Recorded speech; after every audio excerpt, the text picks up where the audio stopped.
আচ্ছা, ভগবদ্গীতার হাজার হাজার বছরের পুরনো জ্ঞান কি কাউকে ধনী করে তুলতে পারে?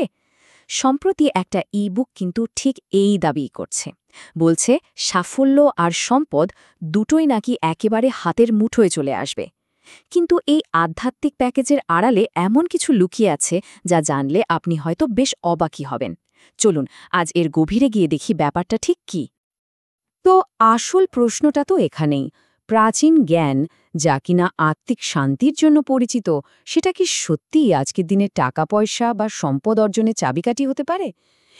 এই বুকটা ঠিক এই ধারণার ওপরেই দাঁড়িয়ে আছে, আর এটা আমাদের আধ্যাত্মিকতা আর আর্থিক আকাঙ্ক্ষার মধ্যেকার সম্পর্ক নিয়ে নতুন করে ভাবতে বাধ্য করে।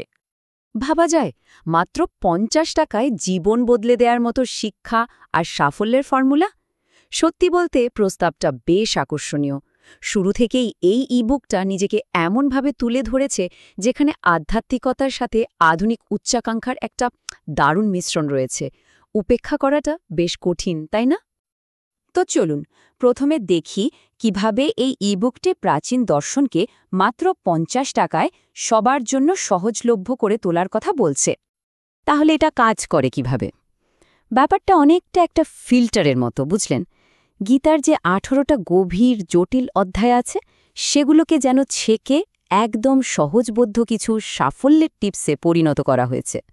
মূল উদ্দেশ্যটাই হলো এই কঠিন দর্শনকে একটা প্র্যাকটিক্যাল টুলকিট বানিয়ে দেওয়া, যা যে কেউ ব্যবহার করতে পারে। আচ্ছা, এই যে সহজ করে দেয়া হলো, এরপর কি? এবার চলুন দেখি কিভাবে এই প্রাচীন জ্ঞানকে একটা একেবারে আধুনিক সাকসেস চেকলিস্টে বদলে ফেলা হয়েছে। দেখুন, গীতার একটা কত গভীর ধারণা, ফলের আশা না করে কাজ করে যাওয়া, সেটাকে এখানে কি বানানো হয়েছে? একটা ৫ দফা সাকসেস চেকলিস্ট। মানে আধ্যাত্মিক নির্লিপ্ততার ধারণাটা হঠাৎ করেই মনকে কন্ট্রোল করে সাফল্য নিশ্চিত করার একটা সোজা সাপটা প্ল্যান হয়ে গেছে। আর এই রূপান্তরটাই কিন্তু এই বুকটার মূল আকর্ষণ। কিন্তু গল্পটা এখানেই শেষ হচ্ছে না।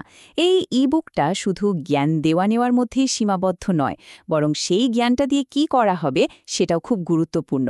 আর এখানেই আসল চমকটা লুকিয়ে আছে, যা পুরো ব্যাপারটাকে একটা অন্য দিকে, একটা বাণিজ্যিক দিকে ঘুরিয়ে দেয়। সাধারণত কি হয়, ভালো কোনো জ্ঞান পেলে আমরা সেটা সবার সাথে শেয়ার করতে চাই, তাই না? কিন্তু এই বুকের নির্মাতাদের একটা অদ্ভুত নিয়ম আছে, এটা বিনামূল্যে কাউকে দেওয়া যাবে না। আর এই একটা নিয়মেই এর পেছনের পুরো ব্যবসায়িক মডেলটাকে একেবারে ফাঁস করে দেয়। এই নিয়মটাই আমাদের একটা মূল প্রশ্নের দিকে ঠেলে দেয়, যদি জ্ঞানটা সত্যি এত মূল্যবান আর জীবন বদলে দেওয়ার মতো হয়, তাহলে কেন সেটা বিনামূল্যে শেয়ার করা যাবে না? উত্তরটা কিন্তু এর ব্যবসার মডেলের মধ্যেই লুকিয়ে আছে। আসলে এই নিয়মটা কোনো সাধারণ নির্দেশ নয়, এটা একটা চাবিকাঠি, যা দিয়ে একটা শক্তিশালী আর্থিক সিস্টেমের দরজা খুলে যায়। এমন একটা সিস্টেম যা জ্ঞান ভাগ করে নেওয়ার মতো একটা কাজকে পুরোপুরি একটা লাভজনক ব্যবসায় পরিণত করে। তো চলুন এবার পর্দা সরানো যাক, দেখা যাক এই আধ্যাত্মিক পণ্যের আড়ালে থাকা আসল ব্যবসায়িক ব্যবস্থাটা ঠিক কী। যখন কেউ ৫০ টাকা দিয়ে বইটা কিনছে, সে আসলে শুধু একটা বুক কিনছে না, সে সাথে পাচ্ছে একটা আর্নিং আইডি। তার মানে এই ৫০ টাকাটাই হলো একটা বিশাল আয় করার সিস্টেমে ঢোকার টিকিট। এই সিস্টেমটাকে বলা হয় মাল্টি লেভেল রেফারেল মডেল। সহজ কথায় বলতে গেলে, আপনি যদি অন্য কাউকে এই বুকটা বিক্রি করেন, তাহলে আপনি টাকা পাবেন, কিন্তু আসল খেলাটা অন্য জায়গায়। আপনি যাকে বিক্রি করলেন, সে যখন আবার অন্য কাউকে বিক্রি করবে, সেখান থেকেও আপনার কাছে কমিশন আসবে। পুরো ব্যাপারটা একটা চেইন রিঅ্যাকশনের মতো।